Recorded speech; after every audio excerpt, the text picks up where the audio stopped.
চেঙাৰ 87 number আলুপতি মাজৰচৰ গাঁও পঞ্চায়তৰ অন্তৰ্গত 830 নম্বৰ কালাইদিয়া প্ৰাথমিক বিদ্যালয়ত AIUDF দলৰ এক কৰ্মী সভা অনুষ্ঠিত হয়। উক্ত সভাখন মূলতঃ দিনৰ 4 বজাত আয়োজন কৰাৰ কথা আছিল যদিও নদীৰ যাতায়াতজনিত অসুবিধাৰ বাবে পলমকৈ ৰাতি 8 বজাত আৰম্ভ হয়।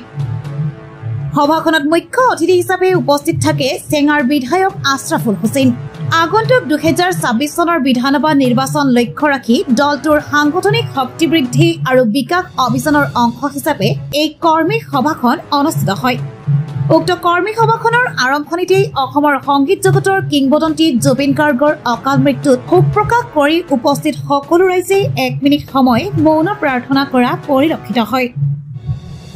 উক্ত কৰ্মী সভাখনৰ জৰিয়তে বিধায়ক আশৰাফুল হুছেইনে AIUDF দলে জনসাধাৰণৰ বাবে 10টা গুৰুত্বপূৰ্ণ ক্ষেত্ৰত অগ্ৰাধিকাৰ তথা গ্যাৰেণ্টি দিয়া বুলি ঘোষণা কৰে। বিধায়কজনে ভাষণ প্ৰসংগত উল্লেখ কৰে যে AIUDF দলে ক্ষমতাৰ অংশীদাৰিত্ব লাভ কৰিলে মাটিৰ পট্টা, জীৱিকা, নাগৰিকত্ব, শিক্ষা, দীক্ষা, স্বাস্থ্য, কৃষক কল্যাণ, মহিলা শিক্ষাৰ অধিকাৰ, দুৰ্গম অঞ্চলৰ যাতায়াত ব্যৱস্থা তথা ৰাস্তা ঘাটৰ উন্নয়ন, চাকৰিৰ সুযোগ সৃষ্টি আৰু জনসংযোগ মজবুত কৰা আদি কামসমূহৰ সমাধান কৰিব।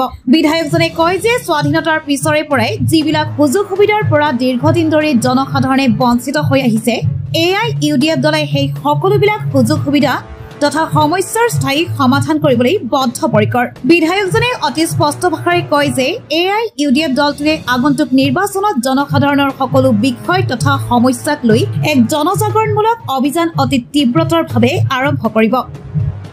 আমাৰ লগত বিধায়কজনৰ মন্তব্যও আছে, আমি মন্তব্যসমূহ আপোনালোকক শুনাই ল'ব বিচাৰিছো। নগৰবেৰাৰ পৰা চাবান আলীৰ ৰিপৰ্ট, N8 অসম। সমষ্টিৰ অন্তৰ্গত আলুপতি মাজৰচৰ গাঁও পঞ্চায়তত AIUDF দলৰ 10টা ৱাৰ্ডৰ পৰা আগত আমাৰ দলীয় কৰ্মীসকলৰ সৈতে আমাৰ এটি ভাৱ বিনিময় তথা দলীয় কৰ্মী সভা আমি ইয়াতে আয়োজন কৰিছিলোঁ। আপোনালোকে দেখিছে যে বিয়লি 4-5 বজাৰ পৰা আৰম্ভ হোৱা সভাখনত ৰাতি 11 বজালৈকে শতাধিক কেইবা 2 শতাধিক মানুহ উপস্থিতি এতিয়াও আছে। গতিকে আমাৰ কৰ্মীসকলে টঙালি বান্ধিছে। প্ৰতিটো গাঁও পঞ্চায়ত ভিত্তিতে আমি এই ধৰণৰ কৰ্মী সভা অনুষ্ঠিত কৰি আছোঁ আৰু প্ৰতিটো কৰ্মী সভাত মই তেওঁলোকৰ বিধায়ক হিচাপে, তেওঁলোকৰ প্ৰতিনিধি হিচাপে তেওঁলোকৰ সন্মুখত থাকিম। আমাৰ চেঙা সমষ্টিৰ 2খন ব্লক কমিটি অতি সক্ৰিয়তাৰে আমাৰ সাংগঠনিক কাম কাজ কৰি আছে।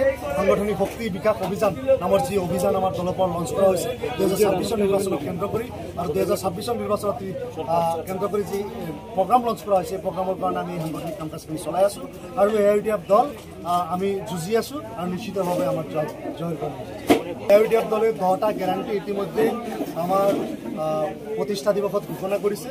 তাৰ অন্যতম গ্যাৰাণ্টি হৈছে যে আমি এটি অ-বিজেপি চৰকাৰ গঠন হোৱাৰ পোষকতা কৰোঁ আৰু সেই অ-বিজেপি চৰকাৰ হোৱাৰ পোষকতা মানে AIUDF দলৰ পৰা আমি কেতিয়াও মুখ্যমন্ত্ৰী হ'ব নিবিচাৰোঁ। অন্য কাৰোবাক মুখ্যমন্ত্ৰী বনোৱাৰ স্বাৰ্থত AIUDF দলে ক্ষমতাৰ অংশীদাৰ হ'ব বিচাৰে আৰু ক্ষমতাৰ অংশীদাৰ হৈ আমাৰ যি 10টা গ্যাৰাণ্টি অসমৰ ৰাজ্যলৈ দিয়া হৈছে, এয়া মাটিৰ ক্ষেত্ৰত, নাগৰিকত্বৰ ক্ষেত্ৰত, শিক্ষাৰ ক্ষেত্ৰত, স্বাস্থ্যৰ ক্ষেত্ৰত, যাতায়াতৰ ক্ষেত্ৰত, কৃষকৰ শ্ৰমিকৰ মূল্যৰ ক্ষেত্ৰত আৰু স্বাস্থ্য ক্ষেত্ৰত ইত্যাদি যিবিলাক গ্যাৰাণ্টি আছে সেই গ্যাৰাণ্টিসমূহ ফলৱতী আৰু বাস্তৱায়িত কৰাৰ কাৰণে AIUDF দলে যুঁজ কৰে। স্বাধীনতা 78 বছৰে যিসকল মানুহক বঞ্চিত কৰি ৰখা হৈছে, 52 বছৰতকৈ অধিক কাল যিসকলে চৰকাৰত থাকিছে, তেওঁলোকে যেতিয়া মানুহখিনিৰ উপকাৰ কৰা নাই, হিত কৰা নাই, একচেটিয়াভাৱে পায়, আমি অনাগত সময়ত AIUDF দলে যিটো যুঁজ কৰি আছোঁ সেই যুঁজখন বাস্তৱত ৰূপায়িত কৰাৰ কাৰণে 2026 জুনত আমি অৱতীৰ্ণ হৈছোঁ যে ক্ষমতাৰ অংশীদাৰ আমি হ'ম, ক্ষমতাৰ পাৰ্ট হ'ম আৰু আমাৰ প্ৰাপ্য আমি ভোটে মূলে আদায় কৰি আহিম। চৰকাৰ বিজেপি বাদে কংগ্ৰেছে যদি আপোনালোকক মিত্ৰতাৰ কাৰণে আমি একলাচলৰ নীতি লৈছোঁ। যদি কাৰোবাৰ মিত্ৰতা কৰিব আছে আমি কাৰো লগত নাযাওঁ। আমাৰ লগত যদি কোনোবাই দৰ্জা টুকুৰিয়াব আছে আহক, আমি কাৰো দৰ্জা টুকুৰিয়াবলৈ যাবলৈ প্ৰস্তুত নহয়। কেন্দ্ৰ কৰি অসমত বিশেষভাৱে মুখ্যমন্ত্ৰী ডাঙৰীয়া এটা ৰাজনীতি কৰি থকা পৰিলক্ষিত হৈছে।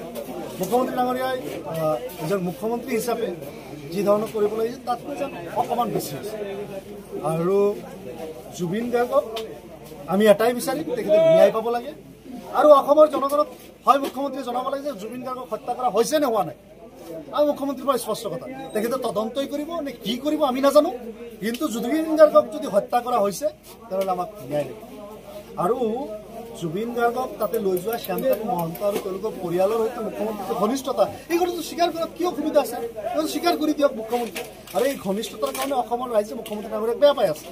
সেইকাৰণে মুখ্যমন্ত্ৰী ডাঙৰীয়া অকণমান চাই চিতি ঘনিষ্ঠতাটো কৰিব লাগে আৰু বিগত সময়ত তেখেতৰ ঘনিষ্ঠতা আছিল এইবিলাক কথা তেখেতে যি কয়ে মানে চালেবেৰে কোবাই আঁতৰাব বিচাৰক শ্যামকানু মহন্তৰ সৈতে যে তেওঁলোকৰ পৰিয়ালৰ সম্পৃক্ততা আত্মীয়তা কুটুম্বতা ভাল পোৱা পইচা দিয়া দি ইত্যাদি যে আছে এই কথাবিলাক সত্য আৰু এটা কথা যে এইটো দুৰ্ভাগ্য জুবিন গাৰ্গ জনতাৰ শিল্পী জুবিন গাৰ্গ অসমৰ ৰাইজৰ শিল্পী জুবিন গাৰ্গ বিশ্বব্যাপী অগণন মানুহৰ শিল্পী আৰু সেই শিল্পী হত্যা যেতিয়া কোনোবাই ধৰ্মীয় মেৰুকৰণৰ ৰাজনীতিৰ জৰিয়তে হিন্দু মুছলমান কৰি হিন্দুৰ শিল্পী সজাব চেষ্টা কৰে আৰু বিশেষভাৱে মুখ্যমন্ত্ৰীয়ে এই চেষ্টা অপচেষ্টাক আমি ধিক্কাৰ জনাইছোঁ আৰু মুখ্যমন্ত্ৰী জুবিন গাৰ্গক এবাৰ হত্যা হোৱাৰ পিছত জুবিন গাৰ্গক পুনশ্চ এই ধৰণৰ কথা বতৰাটো একো হত্যা নকৰিবলৈ আমি ভক্তি আছোঁ আচলতে